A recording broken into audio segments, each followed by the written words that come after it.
हा आहे व्हेज पदार्थ. नॉनव्हेज चिकन मटन नाही आहे बरं का.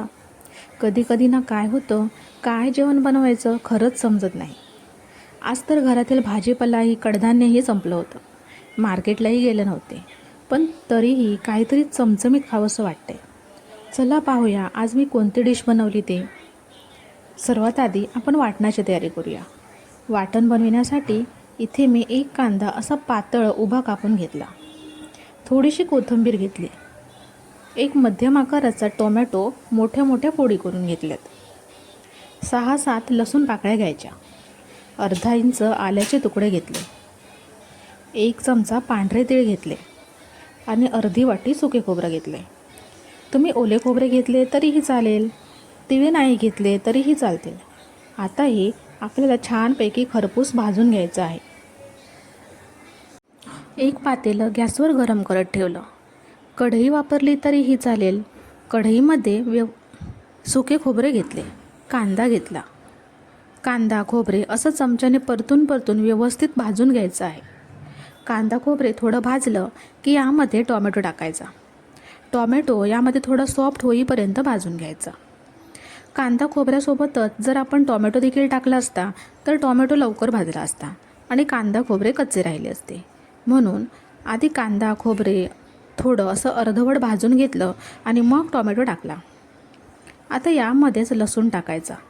लसूण परतून घेतला आणि पांढरे तीळ टाकले. आल्याचे तुकडे आणि कोथिंबीर टाकले. आता हे सर्व तुम्ही पाहू शकता छान असं व्यवस्थित भाजलं आहे. आता गॅस बंद करायचा आणि हे थोडं थंड व्हायला ठेवायचं. थंड झाल्यावर हे एका मिक्सरच्या भांड्यामध्ये काढून घेतलं आणि याची बारीक पेस्ट करून घेतली. आता आपलं भाजीसाठी लागणारं वाटण तयार आहे. मंडळी, तुम्ही आपल्या चॅनलवरती नवीन असाल, पहिल्यांदाच व्हिडिओ पाहत असाल तर आपल्या चॅनलला सबस्क्राईब केल्याशिवाय जाऊ नका. इथे मी एका भांड्यामध्ये 1 वाटी बेसनपीठ घेतलं. पाव चमचा ओवा असा हातावर घेऊन क्रश करून टाकला. ओवा असा हाताने सुरगळून टाकला ना की ओव्याचा छान फ्लेवर उतरतो. 1 हिरवी मिरची बारीक चिरून टाकली. चवीपुरतं मीठ टाकलं. पाव चमचा हळद टाकली. मूठभर कोथिंबीर बारीक चिरून टाकली. आता हे सर्व व्यवस्थित छान मिक्स करून घ्यायचं आहे आणि यामध्ये लागेल तसं थोडं थोडं पाणी टाकायचं. यामध्ये गुठळ्या अजिबात ठेवायच्या नाहीत. सर्व गुठळ्या मोडून घ्यायच्या. यामध्ये जास्तही पाणी टाकून हे बॅटर पातळ करायचं नाही हां. थोडं थोडं पाणी टाकून अंदाज घ्यायचा. तुम्ही पाहू शकता हे एवढं पातळ बॅटर आपल्याला बनवायचं आहे.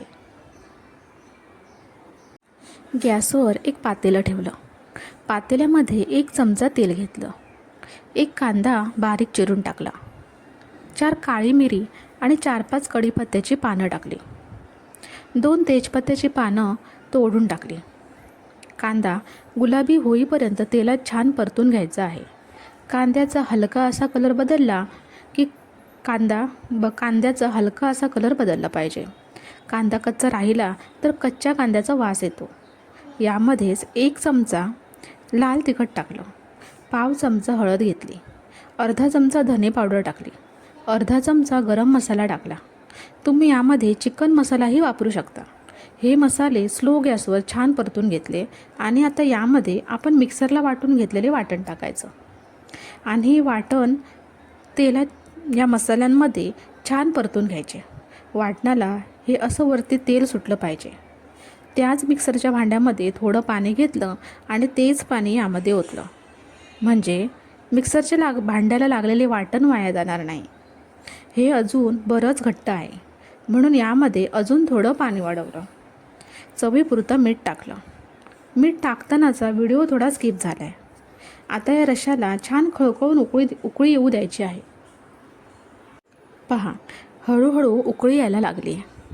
रश्याला अशी छान खळखळून उकळी आली की आपण बेसन तयार करून घेतलं होतं ते असं चमच्यात घेऊन थोडं थोडं उकळत्या रश्यामध्ये सोडायचे.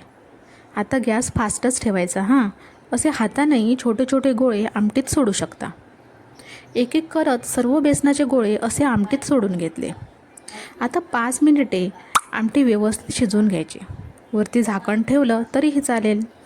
पहा, आमटी मस्त उकळते. बेसनचे गोळे छान शिजलेत. आता वरती कोथिंबीर टाकायची आणि गॅस बंद करायचा. आपली भाजी तयार आहे. ही भाजी तुम्ही भातासोबत, चपातीसोबत, भाकरीसोबतही खाऊ शकता. ही भाजी चवीला खूप अप्रतिम लागते. एकदा नक्की करून पहा. कदाचित तुम्ही अशी भाजी बनवतसुद्धा असाल. तुम्ही अशी भाजी बनवली असेल तर या भाजीला तुमच्याकडे काय बोलतात तेही तुम्ही मला सांगा. आज मी या भाजीसोबत खायला गरम गरम नाचणीची भाकरी बनवली आहे आणि बेसनच्या गोळ्याची भाजी. दिसते ना एकदम झणझणीत, चवीला देखील खूप छान लागते. मंडळी, व्हिडिओ आवडला तर एक लाईक आणि आपल्या चॅनलला सबस्क्राईब केल्याशिवाय जाऊ नका. पुन्हा भेटू अशीच एक छान रेसिपी घेऊन. तोपर्यंत बाय बाय.